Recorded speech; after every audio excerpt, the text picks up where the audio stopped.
बात के द्वार में हम सब विश्वासी उसके भवन में उपस्थित होकर उसकी भक्ति करने जा रहे हैं। परमेश्वर हमारे बीच में है।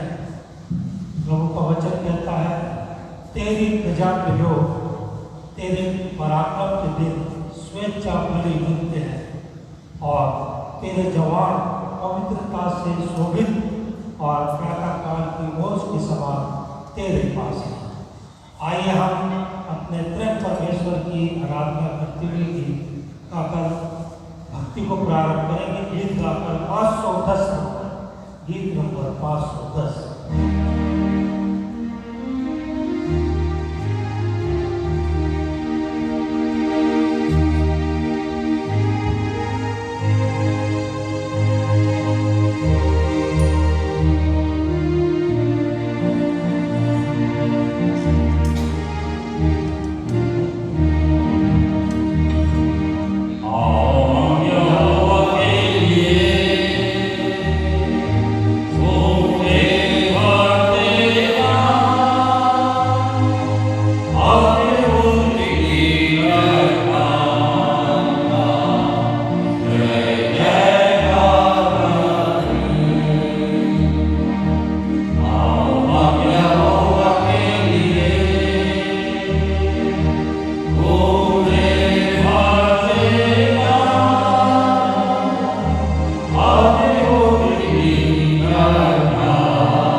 में प्रियो आओ हम सच्चे मन से अपने पिता परमेश्वर के निकट आकर अपने पाप स्वीकार करें और उससे ये प्रार्थना करें कि वो प्रभु यीशु के नाम से हमारे पापों को क्षमा करे। हमारी सहायता प्रभु के नाम में है जो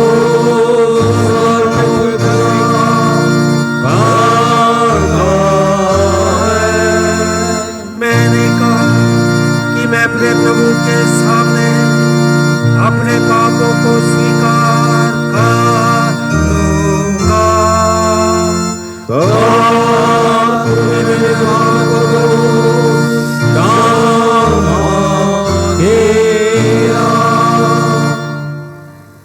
हे सर्वशक्तिमान परमेश्वर, हमारे कर्ता और त्राता, हम अदम पापी तेरे सामने मान लेते हैं कि हम स्वभाव ही से पाप में और अशुद्ध हैं और कि हमने मनसा वाचा और कर्मणा से तेरे विरुद्ध पाप किया है।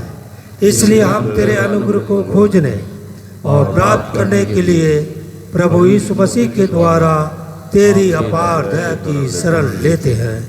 हे अत्यंत दयालु पिता, तू जिसने अपने इकलौते पुत्र को हमारे पापों के कारण मृत्यु भोगने दिया, हम पर दया कर और उसी के कारण हमारे सब पापों को क्षमा कर। तू अपने पवित्र आत्मा के द्वारा हमें अपना सच्चा आत्मिक ज्ञान दे कि हम तेरी इच्छा को पहचाने और तेरे वचन का ठीक आज्ञा पालन करें, जिससे कि तेरे अनुग्रह के द्वारा हम अनंत जीवन पाएं।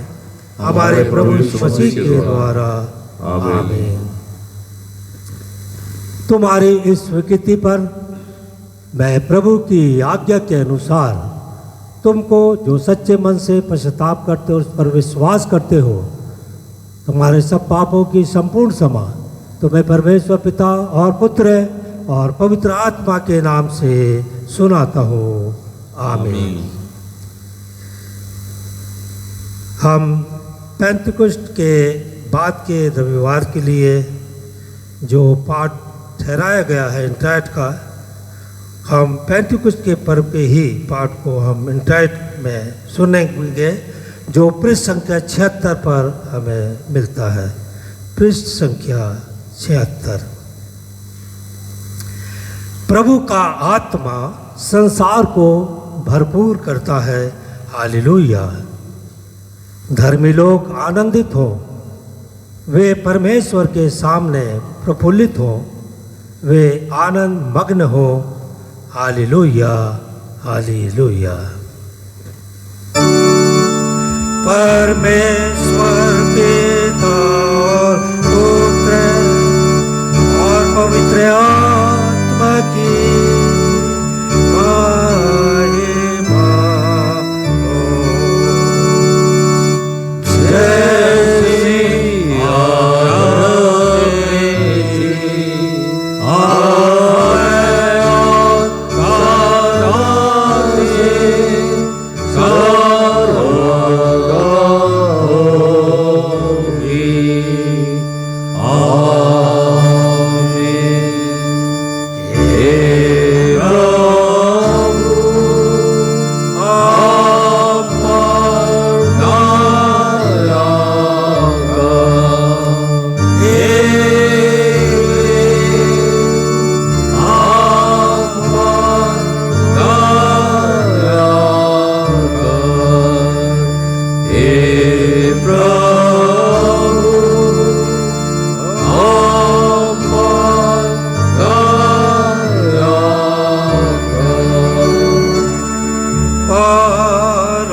क्योंकि तेरी महिमा अपार है।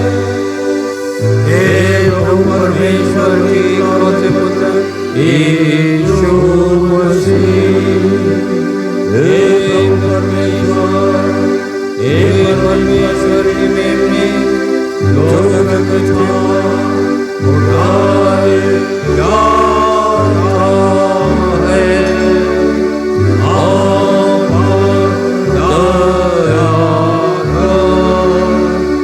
गुरु जगत को उठाए जाता है, हमारी प्रार्थना को ग्रहण कर। गुरु पिता के दाहिने हाथ बैठा है, आप दया कर। क्योंकि केवल तू ही पवित्र है, केवल तू ही प्रभु है, केवल तू ही पवित्र आत्मा पिता, परमेश्वर पिता की महिमा है सर्वोच्च है। आमीन। प्रभु तुम्हारे साथ हो, प्रभु तेरे साथ भी हो। हम प्रार्थना करें।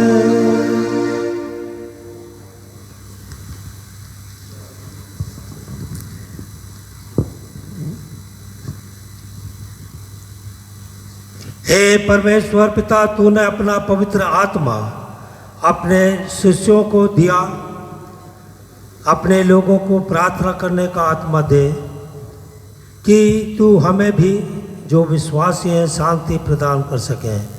विशेष रूप से हम अपनी स्थानीय मंडली के सभी युवक और युवतियों के लिए तुझसे आज प्रार्थना करते हैं। प्रभु, उन्हें बहुतायत से अपने पवित्र आत्मा का दान दे कि वे तेरे वचन में दृढ़ता से बने रहें और तेरी आज्ञा का पालन करते हुए अपने जीवनों में तेरी बहुतायत की आशीषों को पाएं। प्रत्येक जवान युवा और युवती को अपने राज की महिमा के लिए उपयोग मिला, ताकि इनका सारा जीवन तेरी सेवा और तेरी गवाही के लिए हो। तेरे अनुग्रह के लिए जो इनके जीवन में सदा बना हुआ है, हम तेरा धन्यवाद करते हैं और इस विनती को यीशु मसीह तेरे पुत्र हमारे प्रभु के द्वारा, जो तेरे और पवित्र आत्मा के साथ सदा एक परमेश्वर युगानुयुग जीता और राज करता मांगते सुनो ग्रहण कर। आमीन। ईश्वर का धन्यवाद करते हैं कि इस वर्ष 2020 में हमारी स्थानीय मंडली के जवान युवा और युवतियों ने ऑनलाइन कन्फर्मेशन की क्लासों को अटेंड किया और उन्होंने बाइबली शिक्षा को प्राप्त किया है, जिसमें राहुल यादव ने उन्हें आत्मिक शिक्षा देने में अपने परिश्रम को दिया है। सो मैं अपनी ओर से उन्हें और बिशप साहब की ओर से धन्यवाद प्रकट करता हूं। और इस समय अवसर होगा कि दृढ़ीकरण के सभी युवक और युवतियों की ओर से कुमारी एंजेला आनंद वे यहाँ पर धन्यवाद और आभार प्रदर्शन करने के लिए मंच पर यहाँ पर आएंगी, तो मैं उन्हें आमंत्रित करता हूँ। कुमारी एंजेला आनंद। आप सभी को जय मसीह की। हम पूरे कन्फर्मेशन ग्रुप 2020 के द्वारा एक छोटा सा भेंट चर्च को देना चाहते हैं। मैं चाहती हूँ शालेम हैमिल्टन और वैशाल चखंद्रे सामने आकर पास्टर सर को वो भेंट दीजिए।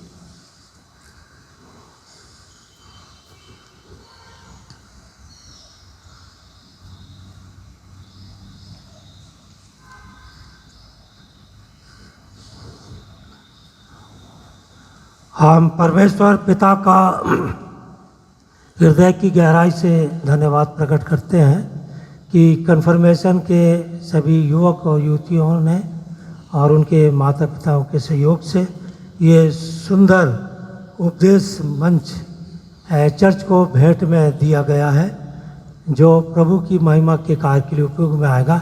सो हम इस उपदेशक मंच के लिए प्रभु की आशीष को पाएंगे, इसका हम समर्पण करेंगे। आइए हम इसका समर्पण करें। अब प्रभु यीशु की आशीष इस उपदेशक मंच पर होवे, जहाँ से प्रभु यीशु मसीह का सुसमाचार और उसका पवित्र वचन पढ़ा और सुनाया जाए। ये उपदेशक मंच प्रभु की सेवा और आराधना के लिए पवित्र ठहरे। परमेश्वर पिता और पुत्र और पवित्र आत्मा के नाम से आमीन। प्रभु धन्यवाद देते हैं इस भेंट के लिए जो हमारे दृढ़कृत जवान युवा और युवतियों के द्वारा भेंट में दिया गया। इस उपदेशक मंच के द्वारा तेरी महिमा हो। जब इसमें से बाइबल पढ़ी जाती है, उपदेश दिया जाता है, लोगों का जीवन परिवर्तित हो और विश्वास में उभरे। धन्यवाद विनती सुना, यीशु के नाम से मांगते सुनो ग्रहण कर, आमीन। हम धर्मशास्त्र से पाठ अभी सुनेंगे जो आज के रविवार के लिए ठहराया हुआ है। पुराने नियम से जो पाठ है वो पढ़ा जाएगा। यहेजकेल नबी की किताब, उसका 30वां अध्याय और पद संख्या 22 से 28 तक। और इस पुराने नियम के पाठ को पढ़ने के लिए मैं आमंत्रित करूंगा कुमारी पूर्वी कहार को, वो इस पाठ को पढ़ने के लिए पुलपिट पर आएंगी और परमेश्वर के पवित्र वचन को पढ़ेंगी। आज के दिन के लिए ठहराया गया पुराने नियम का पाठ जो हमें मिलता है यहेजकेल नबी की पुस्तक, उसका 30वां अध्याय, उसकी 20 से लेके 26वीं आयत तक। यहेजकेल नबी की पुस्तक, उसका 30वां अध्याय 20 से 26वीं आयत तक। यहाँ इस प्रकार लिखा हुआ है, मिस्र के राजा की टूटी हुई शक्ति। फिर 11वें वर्ष के पहले महीने के 7वें दिन को यहोवा का यह वचन मेरे पास पहुंचा, हे मनुष्य के संतान, मैंने मिस्र के राजा फिरौन की भुजा तोड़ दी है, और देख, ना तो वह जोड़ी गई, ना उस पर लेप लगाकर पट्टी चढ़ाई गई कि वह बांधने से तलवार पकड़ने के योग्य बन सके। इसलिए प्रभु यहोवा यो कहता है, देख, मैं मिस्र के राजा फिरौन के विरुद्ध हूँ और उसकी अच्छी और टूटी दोनों भुजाओं को तोड़ूंगा और तलवार को उसके हाथ से गिराऊंगा। मैं मिस्रियों को जाति जाति में तितर बितर करूंगा और देश देश में छितराऊंगा। मैं बेबीलोन के राजा की भुजाओं को बलि करके अपनी तलवार उसके हाथ में दूंगा, परंतु फिरौन की भुजाओं को तोड़ूंगा और वह उसके सामने ऐसा कराएगा जैसा मरने वाला घायल कराता है। मैं बेबीलोन के राजा की भुजाओं को संभालूंगा और फिरौन की भुजाएं ढीली पड़ेंगी। तब वे जानेंगे कि मैं यहोवा हूँ। जब मैं बेबीलोन के राजा के हाथ में अपनी तलवार दूंगा, तब वह उसे मिस्र देश पर चलाएगा और मैं मिस्रियों को जाति जाति में तितर बितर करूँगा और देश देश में छितरा दूंगा। तब वे जान लेंगे कि मैं यहोवा हूँ। यहाँ पर पुराने नियम का पाठ समाप्त होता है। परमेश्वर अपने वचन के पढ़े और सुने जाने पे हम सभी को बहुतायत की आशीष दे, आमीन। हे सर्वशक्तिमान परमेश्वर, हे अनादि परमेश्वर, हम पर दया कर। आइए हम पत्रिक के पाठ को भी सुनेंगे जो आज के दिन के लिए ठहराया हुआ है। प्रेरितों के काम, उसका 10वां अध्याय और पद संख्या 42 से लेकर 48 तक।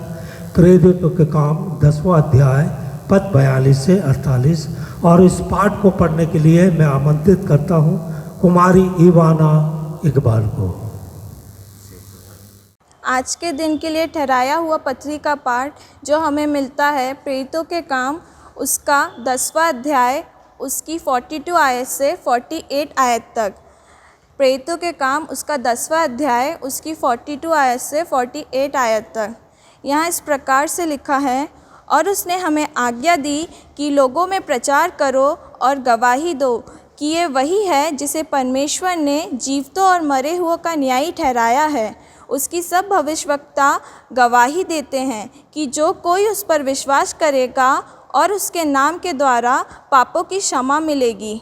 पतरस ये बातें कह ही रहा था कि पवित्र आत्मा वचन से सब सुनने वालों पर उतर आया, और जितने खतना किए हुए विश्वासी पतरस के साथ आए थे वे सब चकित हुए कि अन्य जाति पर भी पवित्र आत्मा का दान उंडेला गया है, क्योंकि उन्हें भांति भांति की भाषा बोलते और परमेश्वर की बड़ाई करते सुना।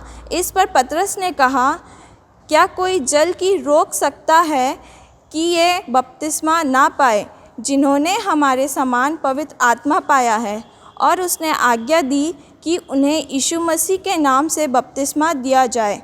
तब उन्होंने उससे विनती की कि वह कुछ दिन और उनके साथ रहे। यहाँ पत्री का पाठ समाप्त होता है। परमेश्वर वचन के पढ़े जाने और सुने जाने पर आशीष दे। आमीन। Hallelujah, hallelujah, hallelujah. आइए हम सब मिलकर प्रभु की स्तुति में गीत गाएंगे। गीत नंबर 211। गीत नंबर 211 हम सब मिलकर गाएंगे।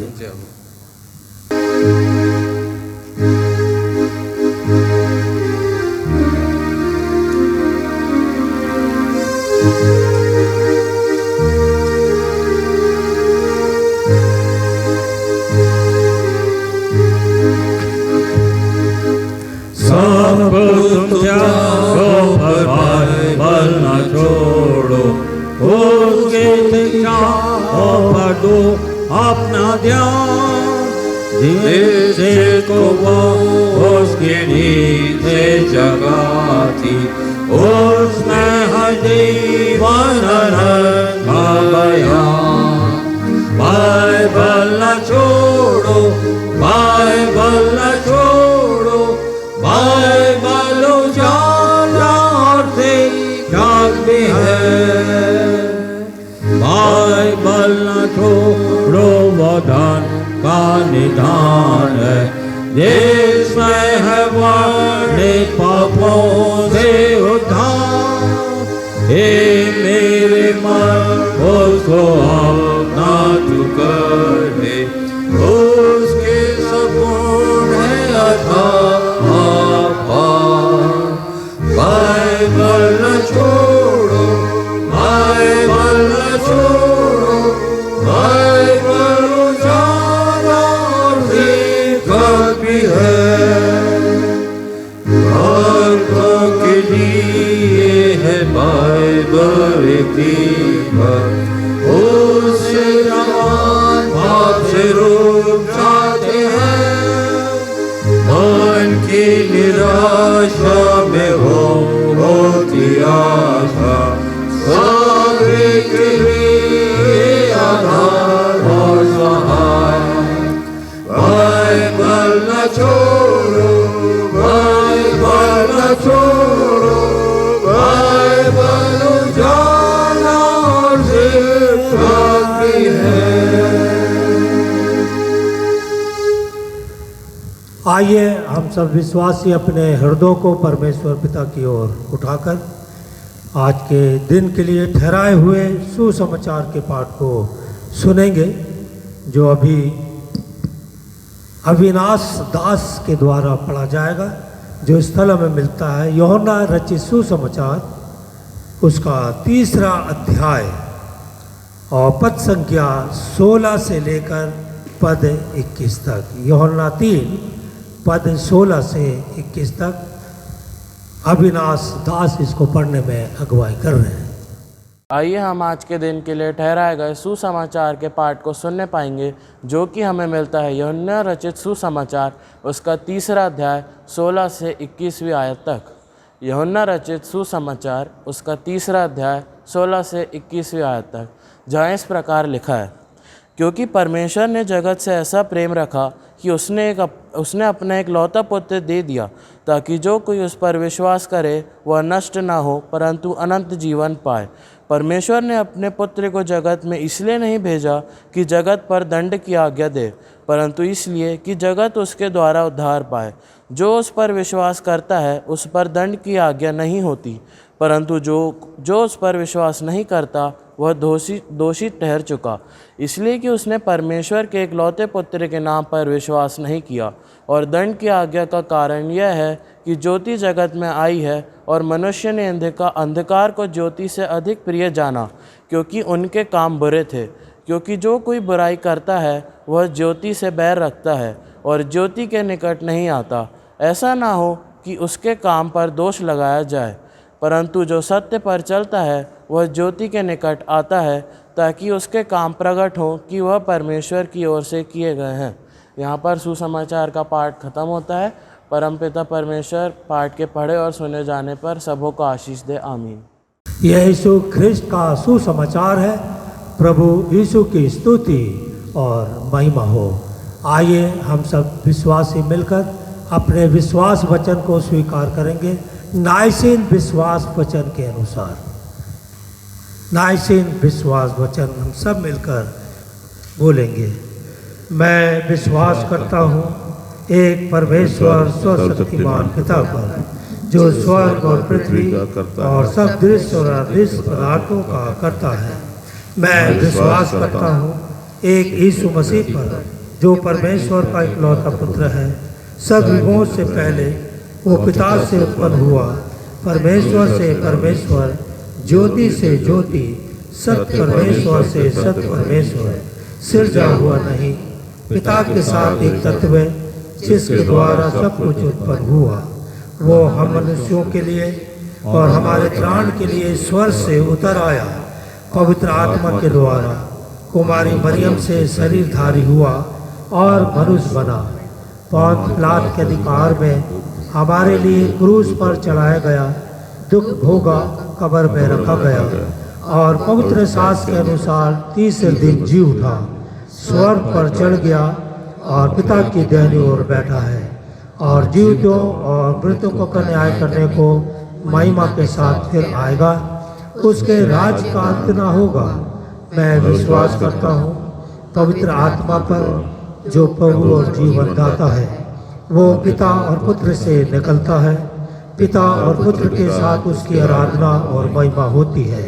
उसने नबियों के द्वारा बातें की। मैं विश्वास करता हूँ एक पवित्र विश्वव्यापी प्रेरित कलीसिया पर। मैं मानता हूँ एक बपतिस्मा जो पाप क्षमा के लिए है, और मैं मृतकों के पुनरुत्थान और आगामी जीवन की राह देखता हूँ। आमीन। इसी समय हम कन्फर्मेशन के स्टूडेंटों की ओर से एक विशेष गीत को सुनने पाएंगे और प्रभु की महिमा के इस गीत के पश्चात हम सब मिलकर 291 नंबर का भी गीत गाएंगे और तत्पश्चात आज के पवित्र वचन को जवानों के लिए मिस्टर राहुल यादव यहाँ से डिलीवरेट या प्रचार करेंगे।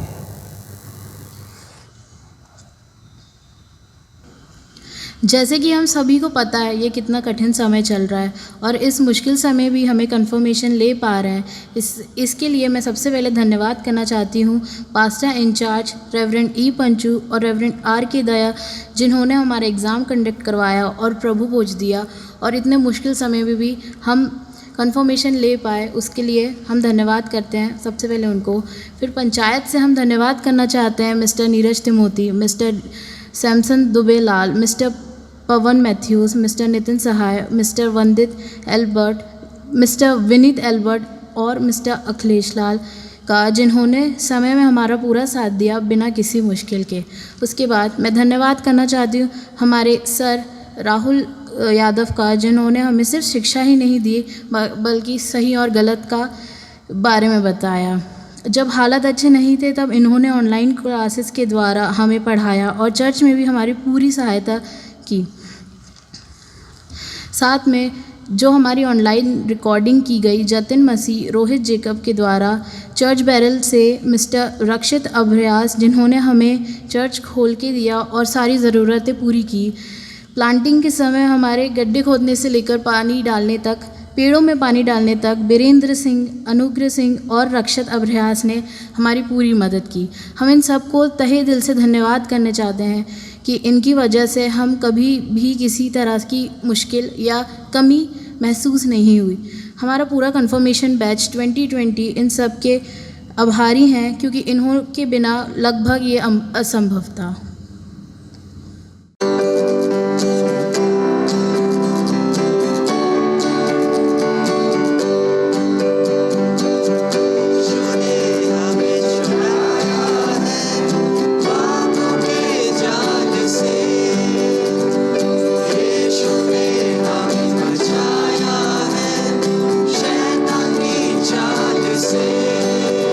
यीशु ने हमें छुड़ाया है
मेरे हृदय का सारा प्रेम है प्रभु ओ तेरा, ग्रहण कर मैं रहूंगा तेरा सारा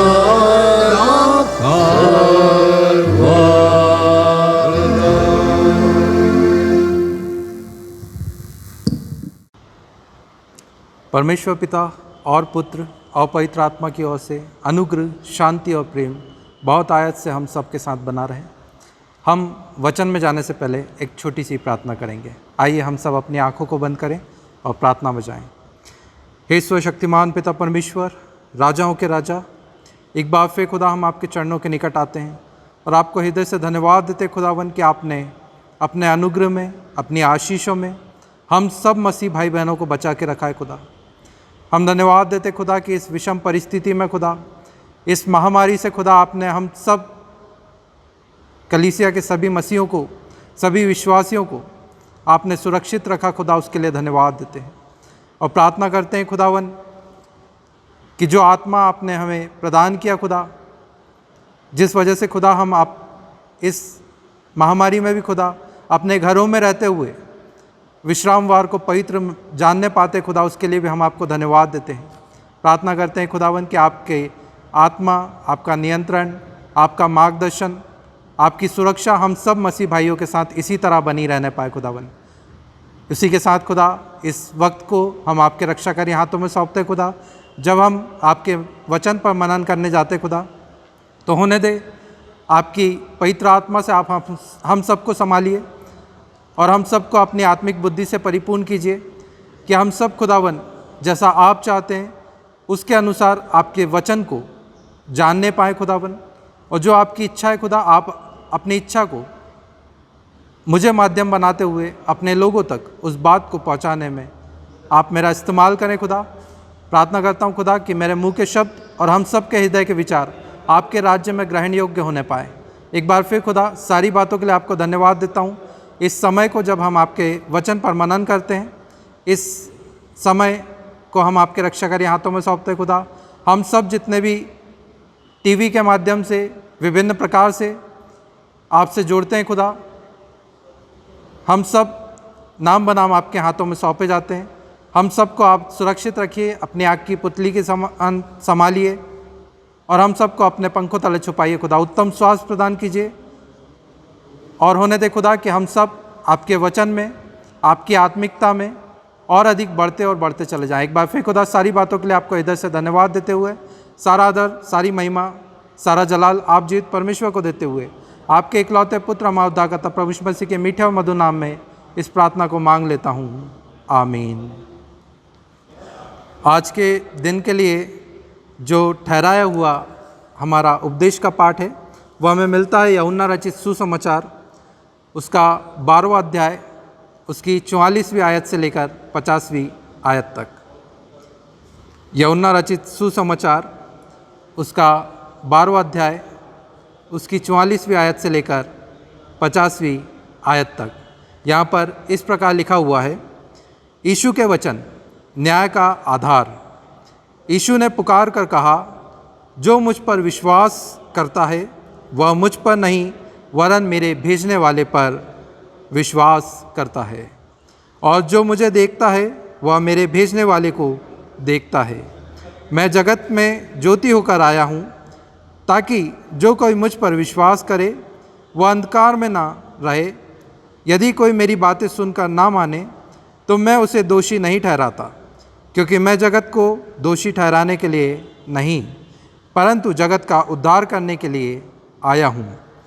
जो मुझे तुच्छ जानता है और मेरी बातें ग्रहण नहीं करता है उसको दोषी ठहराने वाला तो एक है, अर्थात जो वचन मैंने कहा है वही पिछले दिन में उसे दोषी ठहराएगा, क्योंकि मैंने अपनी ओर से बातें नहीं कही परंतु पिता जिसने मुझे भेजा है उसी ने मुझे आज्ञा दी है कि क्या क्या कहूँ और क्या क्या बोलूँ।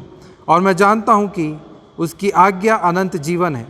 इसलिए मैं जो कुछ बोलता हूँ वह जैसा पिता मुझसे कहा है वैसा ही बोलता हूँ। यहाँ पे वचन के पढ़े और सुने जाने पे प्रभु हम सबको आशीषित करे। इस पाठ में प्रभु यीशु मसीह स्वयं का प्रगटीकरण कर रहे हैं कि वो परमेश्वर के इकलौते पुत्र हैं। यह उनका स्वयं के द्वारा प्रगटीकरण है कि जो उनकी बातें मानेगा, जो उनकी आज्ञाओं पर चलेगा, उस पर दंड नहीं होगा, क्योंकि उन्होंने जो भी बातें कही वो परमेश्वर पिता की आज्ञा के अनुसार कही, और जैसा परमेश्वर पिता ने उन्हें आज्ञा दी थी, जैसा उनसे कहा था, वो सारी बातें उन्होंने हमें बताई हैं। और इस पाठ में ये भी स्पष्ट होता है कि हम सब का न्याय किस आधार पे होगा। हम सब का जो न्याय होगा वो प्रभु यीशु मसीह की आज्ञाओं और प्रतिज्ञाओं के आधार पे होगा कि हमारा जीवन हम प्रभु यीशु मसीह की आज्ञाओं के अनुसार व्यतीत कर रहे हैं। जो उसने हमें सिखा के गया, क्या हम उसके अनुसार अपने जीवन को व्यतीत कर रहे हैं या नहीं कर रहे हैं। तो इस आधार पे हमारा न्याय होगा। और यहाँ पर वचन कहता है 48 आयत से 50वीं आयत में, जो मुझे तुच्छ जानता है और मेरी बातें ग्रहण नहीं करता, उसको दोषी ठहराने वाला तो एक है, अर्थात जो वचन मैंने कहा है वही पिछले दिन में उसे दोषी ठहराएगा, क्योंकि मैंने अपनी ओर से बातें नहीं की, परंतु पिता जिसने मुझे भेजा है उसी ने मुझे आज्ञा दी कि क्या क्या कहूँ और क्या क्या बोलूँ।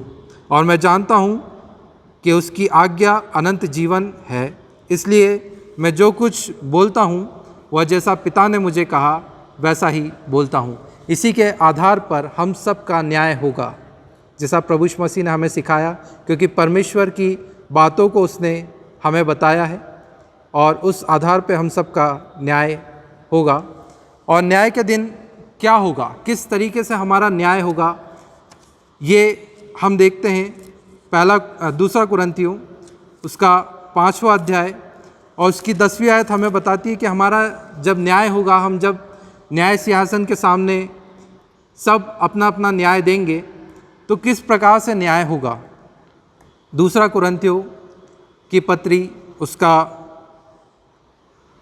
5वां अध्याय और उसकी 10वीं आयत हमें बताती है, क्योंकि अवश्य है कि हम सब का हाल मसीह के न्याय आसन के सामने खुल जाए, कि हर एक व्यक्ति अपने अपने भले बुरे कामों का बदला जो उसने देह के द्वारा किया हो पाए।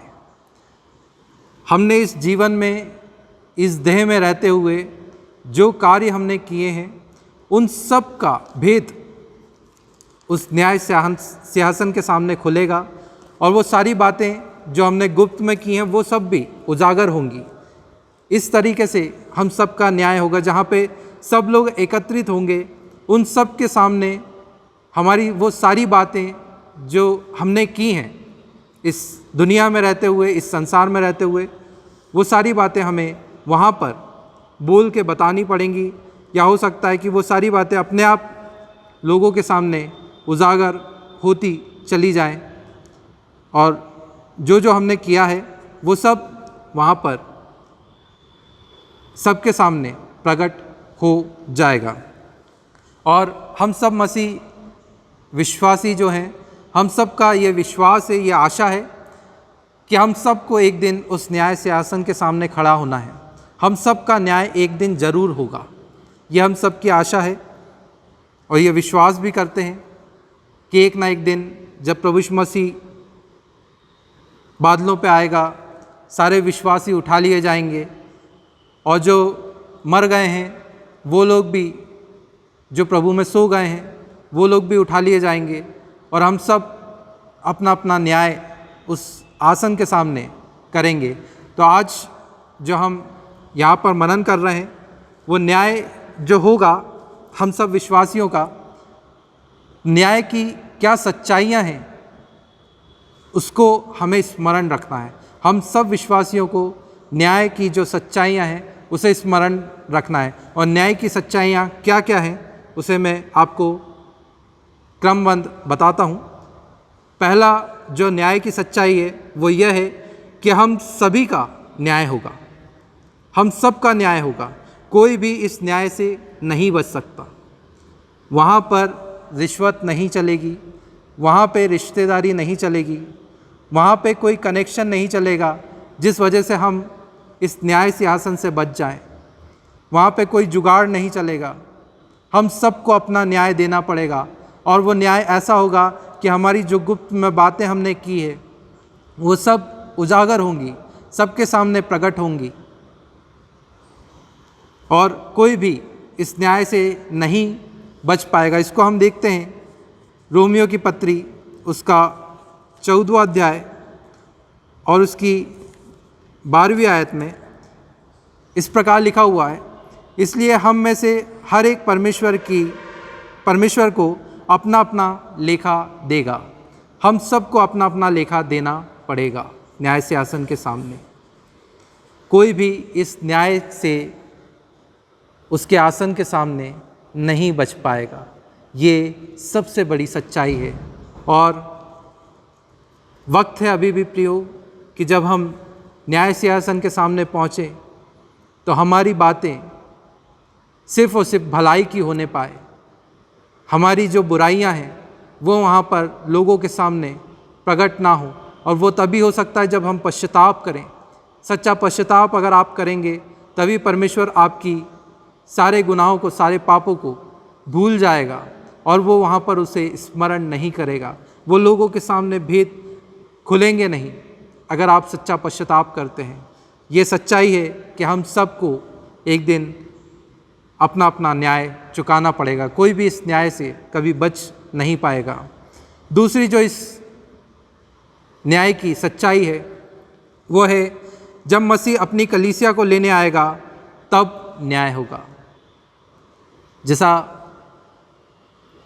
हम सब जानते हैं कि एक दिन रैप्चर होगा जब प्रभु यीशु मसीह बादलों पे आएगा और कब्रें खुल उठेंगी।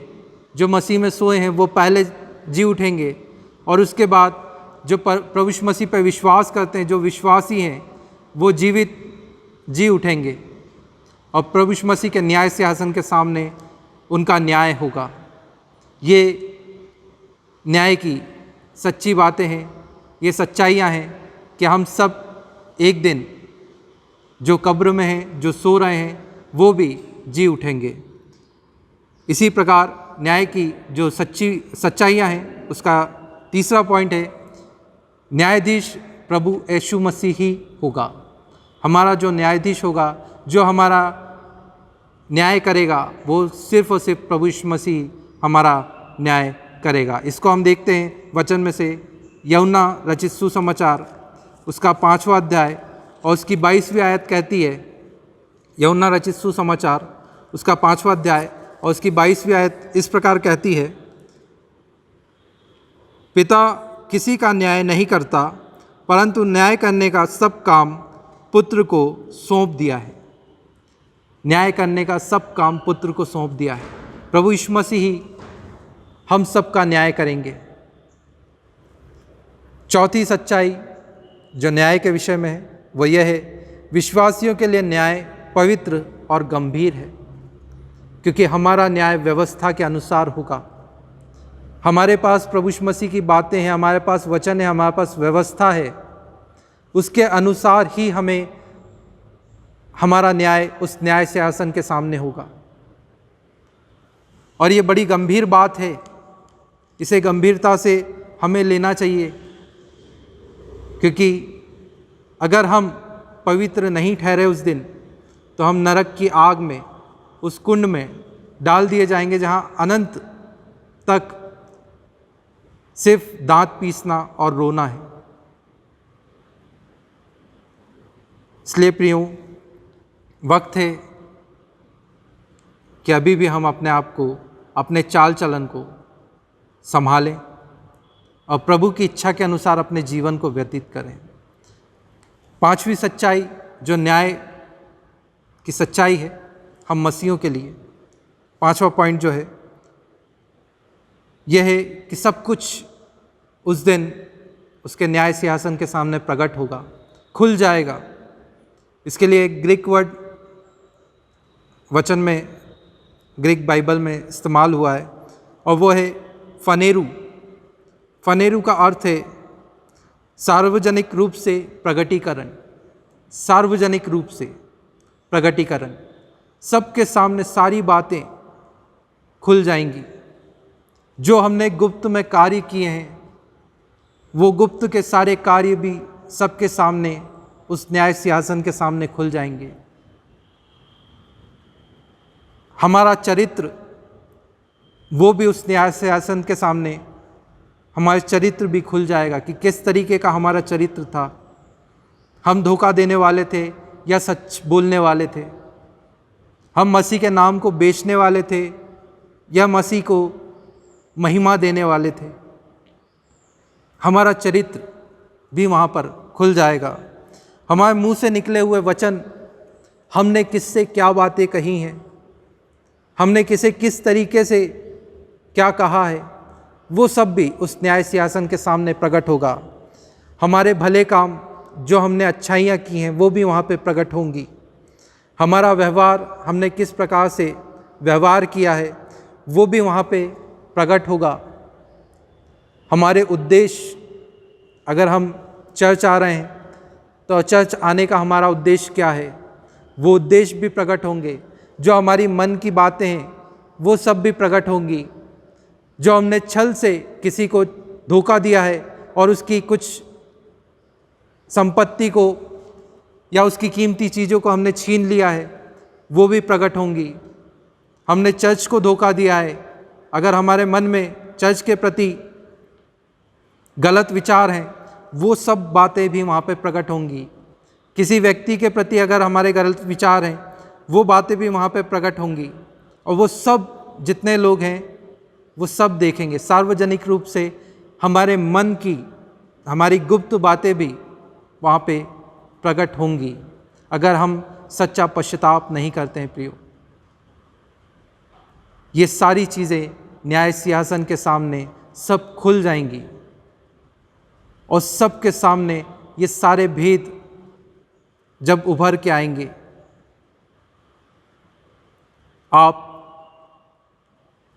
अगर भले काम आपके अच्छे हैं, ज़्यादा हैं, तो आप स्वर्गलोक में परमेश्वर के अनंत जीवन को प्राप्त करोगे। अगर आपके उद्देश्य गलत हैं, आपकी मनसा गलत है, आपके कर्म गलत हैं, तो आप नरक की आग को दंड पाओगे और सदा हम उस न्याय के बाद वहीं रहेंगे, क्योंकि उसके बाद कोई मृत्यु नहीं है। अगर आप एक बार अनंत कुंड में चले गए, अगर आप एक बार नरक में चले गए, तो वहाँ से आप वापस नहीं आ पाओगे। सिर्फ और सिर्फ रोना ही रह जाएगा, अनंत तक आपको रोना ही रहेगा। अभी भी वक्त है प्रियो कि हम परमेश्वर को पहचानें, परमेश्वर के इस न्याय की बातों को हम जानें कि किस तरीके से हमारा न्याय होगा। इन न्याय की जो सच्चाइयाँ हैं, इसको गंभीरता से लें, ताकि हम अपने चाल चलन को सुधार सकें, हम अपने चरित्र को सुधार सकें। हमारे मन में सिर्फ और सिर्फ लोगों के लिए भलाई उत्पन्न हो, हम लोगों के लिए अच्छा सोचने वाले बन सकें, हम लोगों के लिए गड्ढा खोदने वाले ना बने, हम लोगों की बुराई करने वाले ना बने, क्योंकि ये सब बातें उस न्याय सिंहासन के सामने प्रकट हो जाएंगी। हम जो सोचते हैं कि आज हम गुप्त में किसी के साथ धोखा कर ले रहे हैं, छल कपट कर ले रहे हैं और हम बड़े बन जा रहे हैं, तो हम बहुत अच्छे हैं। आपके सारे उद्देश्य, आपकी सारी मन की बातें उस न्याय सिंहासन के सामने जब उजागर होंगी, तो आप शर्मसार हो जाओगे कि आपका उद्देश्य क्या था, किस उद्देश्य से हम चर्च की सेवा कर रहे थे, किस उद्देश्य से हम अपने आप को मसीह के करीब में लेके आ रहे थे, किस उद्देश्य से हम मसीह के कार्यों को कर रहे थे।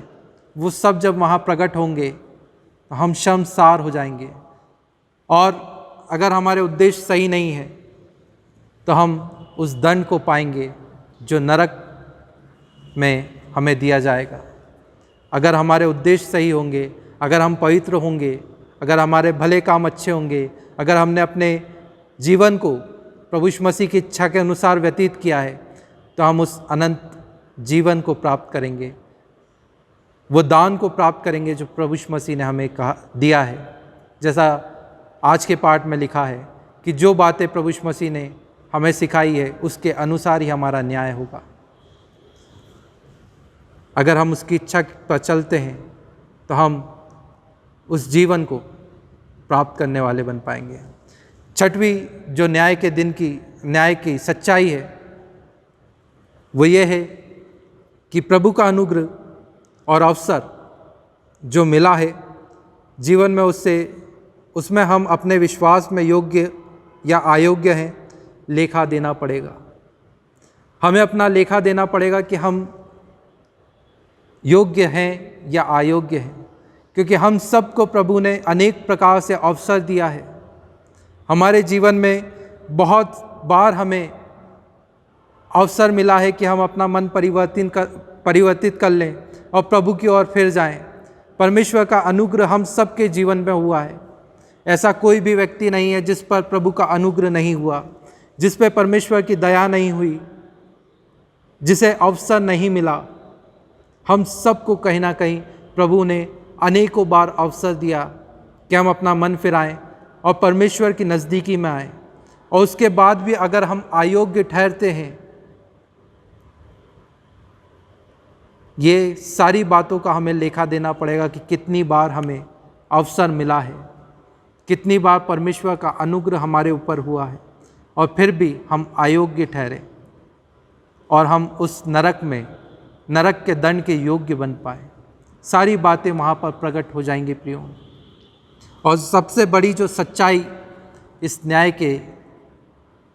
की है वो यही है प्रियो कि आने वाले न्याय को लेकर मसीहों में परमेश्वर का भय सिद्ध हो।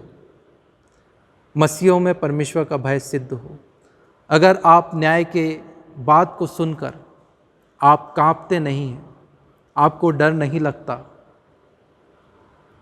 तो आप पाप की राह पे, शैतान की राह पे चल रहे हो। क्योंकि जो सच्चे मसीह हैं, जब न्याय की बात होती है, न्याय सिंहासन के सामने खड़े होने की बात होती है, तो हम पसीने पसीने हो जाते हैं, घबरा जाते हैं, कांपने लगते हैं। वो दिन को याद करके ही परमेश्वर का भय हमारे अंदर आ जाता है। और जो व्यक्ति परमेश्वर के भय में होता है वही परमेश्वर की इच्छा के अनुसार अपने जीवन को व्यतीत कर पाएगा। अगर आपके अंदर परमेश्वर का भय नहीं है, आप अगर इस न्याय के दिन से नहीं डर रहे हैं, आप परमेश्वर के न्याय से अगर नहीं डर रहे हैं, तो आप सांसारिक हैं। आप पूरी तरह से अपने आप को शैतान को सौंप चुके हैं। आप परमेश्वर की इच्छा पे नहीं चलते हैं और आपको कोई फ़र्क नहीं पड़ता कि परमेश्वर आपके जीवन से क्या चाहता है, या परमेश्वर मनुष्य को बना के मनुष्य के जीवन से क्या चाहता है, परमेश्वर की क्या इच्छा है कि हम मनुष्य उसके लिए करें। क्योंकि इफिसियों की पत्री में कहा गया है कि हम सब मनुष्यों का सृष्टि जो हुई है वो भले कामों को करने के लिए हुई है। प्रभु यीशु मसीह में जो हमें बनाया गया है वो भले कामों को करने के लिए बनाया गया है। परमेश्वर की इच्छा को पूरा करने के लिए हमें बनाया गया है। और परमेश्वर की इच्छा यह है कि मनुष्य परमेश्वर के भय में चले। अगर आपके अंदर भय नहीं है तो आप परमेश्वर की कोई भी आज्ञा नहीं मानेंगे, कोई भी प्रतिज्ञा को आप स्मरण नहीं रखेंगे। क्योंकि परमेश्वर की सबसे पहली ही जो मूसा के द्वारा 10 आज्ञाएं दी गई, उसमें पहली आज्ञा यह है कि परमेश्वर को ही सर्वप्रथम स्थान देना है, उसे छोड़ किसी को ईश्वर करके नहीं मानना है। और अगर आप परमेश्वर की स्थान को किसी और को देते हैं तो आपके मन में परमेश्वर का भय खत्म हो जाएगा, आपको परमेश्वर का भय नहीं रहेगा। अगर आपके अंदर परमेश्वर का भय है, मतलब आप आज भी परमेश्वर को अपने जीवन में प्रथम स्थान दे रहे हैं, उसके भय में चल रहे हैं, तभी वो अनुग्रह, वो दया आपके ऊपर हो पाएगी कि न्याय सिंहासन के दिन परमेश्वर आपके पापों को कभी स्मरण नहीं करेगा, आपके सच्चे पश्चाताप को वो ग्रहण करेगा, आपकी सारी बुरी आदतों को, बुरी संगति को, बुरी बातों को जो आपने इस देह में रहते हुए की है, उसको लोगों के सामने प्रकट नहीं होने देगा, अपनी पीठ के पीछे फेंक देगा और उन्हें कभी स्मरण नहीं करेगा। अभी भी वक्त है प्रियो कि हम परमेश्वर के भय में चलें, इस न्याय के दिन से डरें। ये भय अगर हमारे अंदर सिद्ध होगा तभी हम परमेश्वर की इच्छा को अपने जीवन से प्रकट कर पाएंगे जो परमेश्वर चाहता है। और आज इस वचन के द्वारा मैं आप सबको यही बताना चाहता हूँ कि एक दिन हम सबका न्याय होगा और इस न्याय से कोई नहीं बच पाएगा। इस न्याय के लिए हम सब अपने आप को तैयार करें, चरित्र से, उद्देश्यों से, मन से, वाचा से, हमारे मुंह से जो निकलते हैं वचन उससे, और हमारी गुप्त बातों से, हर एक चीज़ में हम प्रभु के मन को चाहने योग्य बन पाएँ, अपने आप को भावता हुआ उसके सामने बलिदान कर पाएँ। परमेश्वर अपने वचन के द्वारा हम सबको संभाले और हम सबको आशीषित करें।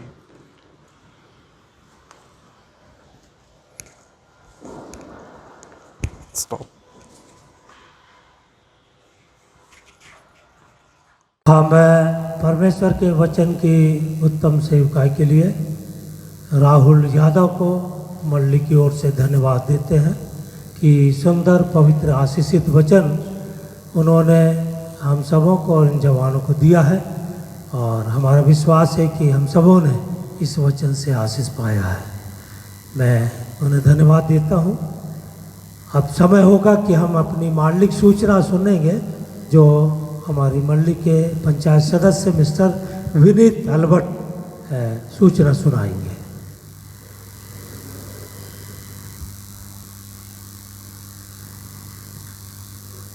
एक मसीह विवाह पुकारा। पुरुष Shri Enos Uikey, son of Shri Silas Uikey, Saint John's church ELC church के सदस्य हैं, छिंदवाड़ा के सदस्य, एवं कुमारी प्रीति दीप, सन ऑफ श्री जग मसीह दीप, जो कि मेथोडिस्ट चर्च भरवेली बालाघाट की सदस्या हैं। ये दोनों वर वधू मसीह रीति के अनुसार विवाह करना चाहते हैं, इसलिए यह विवाह पुकारा आज दिनांक 31/5/2020 को एवं 7/6/2020 के लिए दूसरी और तीसरी बार यह विवाह पुकारा जाता है। इस नवविवाहित जोड़े के लिए वेदी से प्रार्थना की जाएगी। पिछले सप्ताह ऑनलाइन आराधना से प्राप्त दान इस प्रकार है। आराधना से 580 रुपये, धन्यवादी दान 3900 रुपये, बपतिस्मा से प्राप्त दान 600 रुपये, महावारी दान 8060 रुपये। इस प्रकार कुल दान 13140 रुपये का प्राप्त हुआ। कुछ धन्यवादी दान भी प्राप्त हुए हैं। श्रीमती रेखा मार्टिन प्रकाश द्वारा, जिनकी बेटी शिखा बॉबी एंथोनी को परमेश्वर के अनुग्रह से पुत्र की आशीष प्राप्त होने पर उनके द्वारा 1000 रुपये का धन्यवादी दान परमेश्वर पिता को अर्पित किया गया। विवाह के उपलक्ष्य में श्री विजय मैथ्यूज द्वारा 1200 रुपये का दान प्राप्त हुआ। सौरभ प्रसाद के जन्मदिन पर 500 रुपये का धन्यवादी दान प्राप्त हुआ। शरीना प्रसाद, जो BDS के 3rd ईयर में उनका परीक्षा फल बहुत अच्छा रहा, वे उत्तीर्ण होने पाए, उनके द्वारा 500 रुपये का धन्यवादी दान दिया गया। एक गुप्त दान 700 रुपये का प्राप्त हुआ। एक पारिवारिक आराधना जो श्री रेवरेंड विजय मैथ्यूस के परिवार में पारिवारिक प्रार्थना हुई थी, उसमें जो दान प्राप्त हुआ वह 1250 रुपये प्राप्त हुआ। धन्यवाद। माफ़ी चाहेंगे, एक और सूचना रह गई जो हमें अभी प्राप्त हुआ, एक दान और। बेटे परितोष चांदेकर को उसे एक अच्छी सेवा यूएन में प्राप्त हुई है और उसने अपने प्रथम वेतन से धन्यवादी दान स्वरूप 6000 रुपये आराधनालय में आज अर्पित किए हैं। इसी के साथ में उन्होंने अपना माहवारी दान भी अपने वेतन से अर्पित किया है जो कि 15,000 रुपये का है। इस प्रकार हमें जो आज दान प्राप्त हुआ है, धन्यवादी दान हमारा 9,900 रुपये हो गया और माहवारी दान 23,060 रुपये। इस प्रकार आज हमें जो कुल प्राप्त दान है वो है 34,190 रुपये हमें प्राप्त हुआ है। अभी समय होगा कि हम सेंट जॉन ईएल चर्च के द्वारा दिरिकेट युवक और युवतियों को बाइबल प्रदान करेंगे। मैं निवेदन करूंगा हमारे पास्टर इंचार्ज रेवरेंड आर के दया से कि वो यहाँ सामने आने का, ताकि हम बाइबल डिस्ट्रीब्यूट कर पाएँ।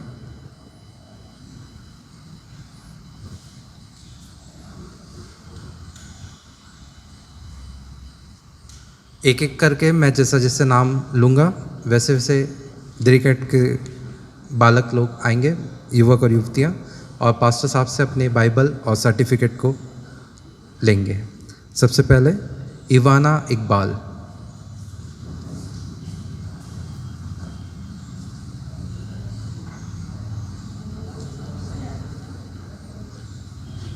Congratulation, God bless you. Purvi Kahar, जल्दी जल्दी आते जाएंगे। पूर्वी कहार,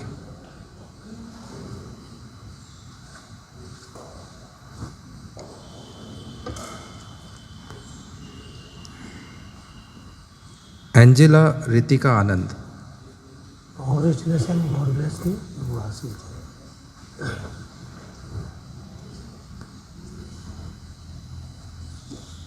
कांग्रेचुलेशन, सोफिया इकबाल,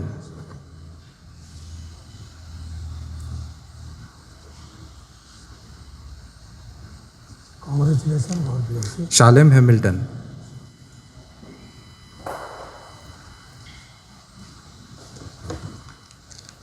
अवनीश दास,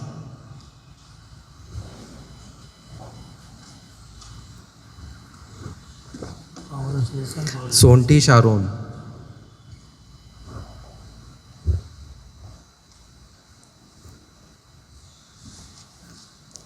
अभिषेक चोपड़ा,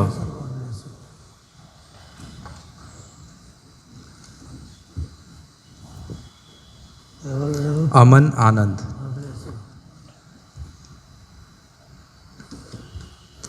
विशाल चौकंद्रे,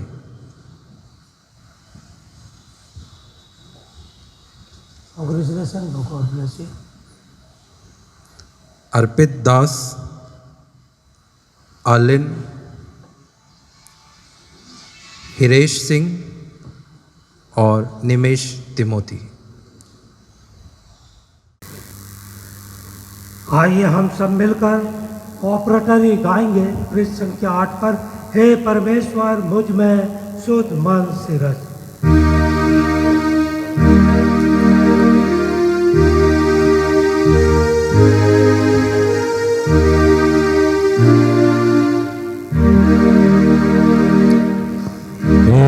परमेश्वर मुझ में शुद्ध मन से रच और मेरे भीतर तेरा आत्मा नए तेरे से उठा।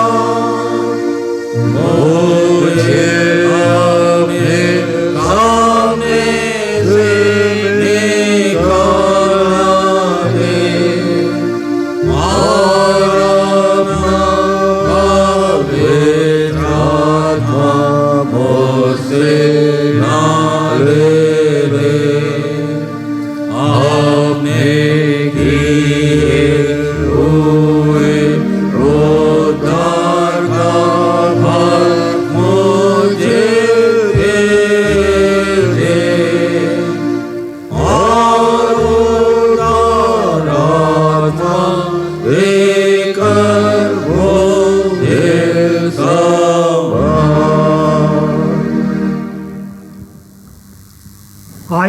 सब मिलकर 357 नंबर का गीत गाते अपनी भेंटों को परमेश्वर की सेवा के लिए अर्पित करेंगे।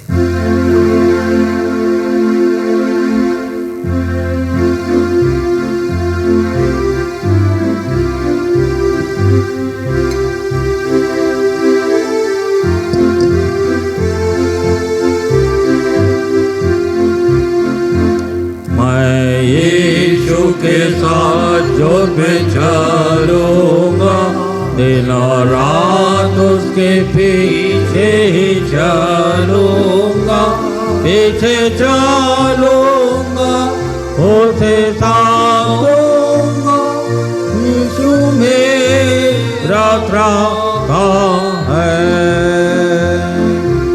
चलते चलते जोत में यीशु के साथ, चलते चलते थामते यीशु के हाथ, जोत में मैं रहूँगा, विजय पाऊँगा, यीशु मेरा त्राता है। मैं यीशु के साथ जोत में चलूँगा, रात अंधेरी भी कौन डरूँगा, पैर उठाऊँगा, दिल से गाऊँगा, यीशु मेरा त्राता है। चलते चलते जोत में यीशु के साथ, चलते चलते थामते यीशु के हाथ, जोत में मैं रहूँगा, विजय पाऊँगा, यीशु मेरा त्राता है। मैं यीशु के साथ जोत में चलूँगा, जब कभी भी आवाज़ उसकी सुनूँगा, उससे कहूँगा तुझे सब दूँगा, यीशु मेरा है। चलते चलते जोत में यीशु के साथ, चलते चलते थामते यीशु के हाथ, जोत में मैं रहूँगा, विजय पाऊँगा, यीशु मेरा त्राता है। मैं यीशु के साथ जोत में चलूँगा, ताकि ताकि मैं मदद पाऊँगा, दुष्याना सब ग्रहण होगा, यीशु मेरा त्राता है।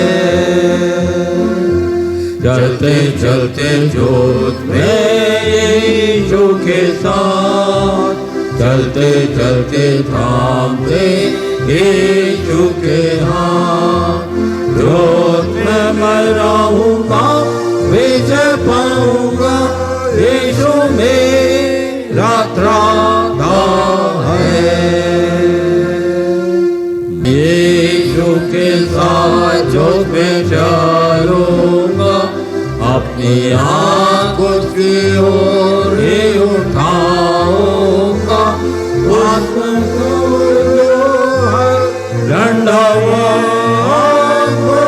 यीशु मेरा त्राता है। चलते चलते जोत में यीशु के हाथ, चलते चलते थामते यीशु के हाथ, जोत में मैं रहूँगा, विजय पाऊँगा, यीशु मेरा त्राता है। हम दान का गीत गाएंगे।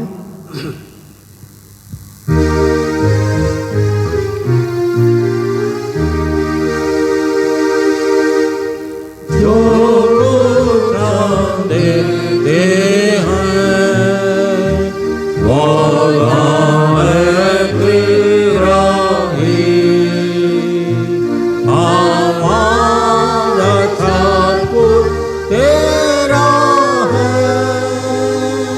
यह वाणी है तेरी साचे भंडारे हो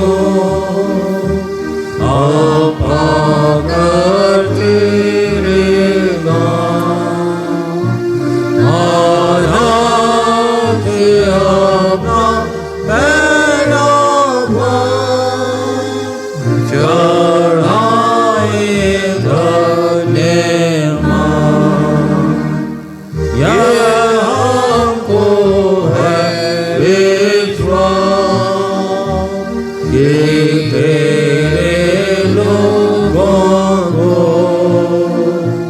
जो कुछ हम देते हैं वो सब हम देते तुझी को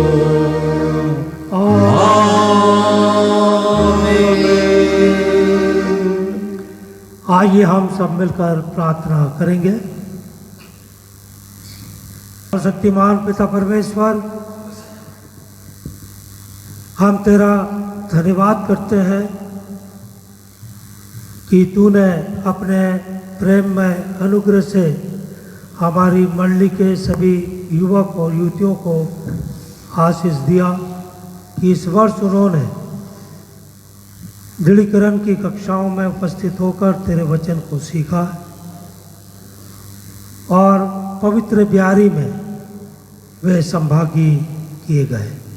ये वर्दे की ये अपनी तैयारी जीवन के अंतिम समय तक तेरे विश्वास में बने रहकर तुझे प्रसन्न करने वाले कार्य करते चले जाएं और अनुग्रह के खोजी बनकर एक नए जन्म के अनुभव को अपने जीवन और कार्य से प्रकट करें। इनके हृदयों को पवित्र आत्मा से भर दे, अपने प्राचीनों के प्रति नम्र बना उभार कि वे सच्चे विश्वास में तेरी संगति में सदा बने रहें। हम प्रार्थना करते समय इस सप्ताह जिन भी मंडली के छोटे बच्चों का, जवानों का, बुजुर्गों का जन्मदिन था और उन्होंने अपने परिवार में प्रभु धन्यवाद के साथ मनाए, इन सबको तू आशीष देना। विशेष रूप से जो प्रार्थना निवेदन के रूप में सौरभ प्रसाद जिनका जन्मदिन था, हम उनके लिए तेरा धन्यवाद करते और विनती करते ये वर्ष आशीष और सुरक्षा में उन्हें प्रदान कर। हम BDS में उत्तीर्ण कुमारी सेरिना प्रसाद के लिए तेरा धन्यवाद करते हैं कि तेरी दी हुई बुद्धि और ज्ञान के द्वारा उसने परिश्रम की और अच्छे नंबरों से उत्तीर्ण हुई। आगे भी प्रभु तू उसे सफल करना। हम प्रार्थना करते हैं श्री एवं श्रीमती MD बर्नाड के विवाह की 55वीं वर्षगांठ जो 2 जून को वो बनाने जा रहे हैं। हमारी प्रार्थना है कि इस जोड़े को तूने अभी तक की बना के रखा है, अपनी आशीष देना ताकि तेरी संगति में रहकर तेरी महिमा के कारण बने। श्री अल्केश अल्बर्ट का हर्निया का ऑपरेशन पार्डर में हुआ, तूने चंगाई दी, हम तेरा धन्यवाद करते हैं। पूर्ण रूप से चंगा उसे कर ताकि खड़े होकर तेरी महिमा करे। भाई हर्षित रिंकल को तूने चंगाई दी है, तेरा धन्यवाद करते हैं। आगे भी तू उनको स्वस्थ बना के रख। चंद्रभूषण दयाल गुड्डन के लिए हम प्रार्थना करते हैं, उन पर भी तेरी दया और चंगाई प्रकट हो कि वे भी चंगे होकर तेरी महिमा करें। प्रभु हम अपने सारे मसीह घरानों के लिए प्रार्थना करते हैं। सब माता पिता पर, छोटे और जवान बच्चों पर अपनी आशीष उंडेल और होने दे कि ये मंडली हर एक घराना तेरी सेवा में निरंतर बढ़े। हर एक दुख और परेशानी और कठिनाई में पड़े लोगों को छुटकारा दे। हमारी कलीसिया के बिशप, कार्यकारिणी सभा और सब मंडली के पासबान, प्रचारक प्रचारिकाएं, सारे विश्वासियों को अपनी आशीष दे। धन्यवाद, आपने हमारी विनती सुना है। यीशु के नाम से मांगते सुनो, ग्रहण कर, आमीन। हम प्रभु की प्रार्थना बोलेंगे। हे हमारे पिता, तू जो स्वर्ग में, तेरा नाम पवित्र माना जाए, तेरा राज है। तेरी इच्छा जैसे स्वर्ग में पूरी होती है वैसे इस पृथ्वी पर पूरी हो। हमारे दिन भर की रोटी आज हमें दे, और जैसे हमने अपराधों को क्षमा किया वैसे तू हमारे अपराधों को क्षमा कर, और परीक्षा में न ला पर बुराई से बचा, क्योंकि राज रात और महिमा सदा तेरे हैं। आमीन। परमेश्वर का धन्यवाद और स्तुति करो।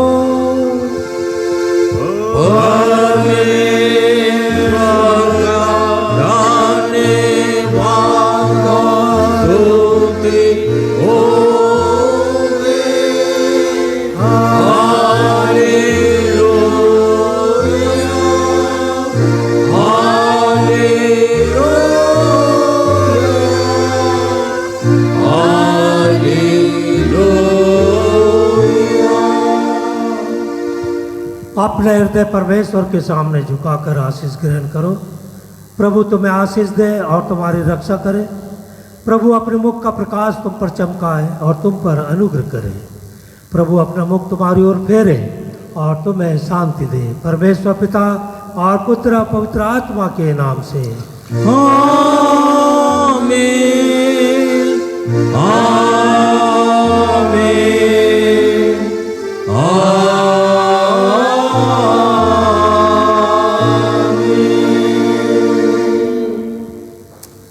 आराधना का समापन हम गीत गाकर करेंगे। 714 नंबर का गीत गाकर आराधना का समापन करेंगे।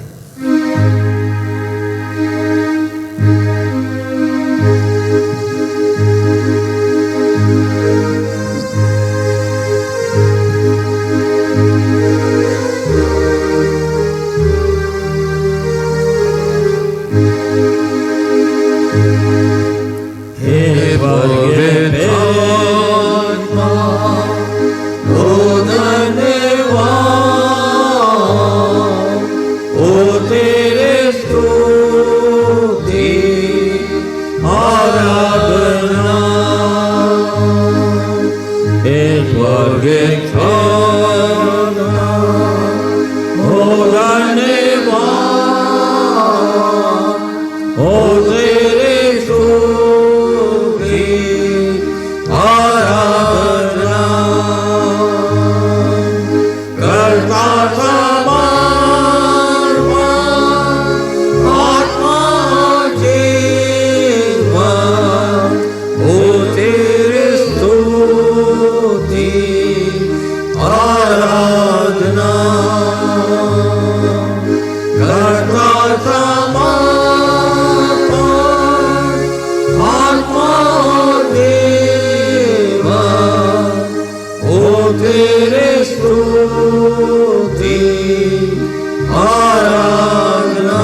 तत्परता।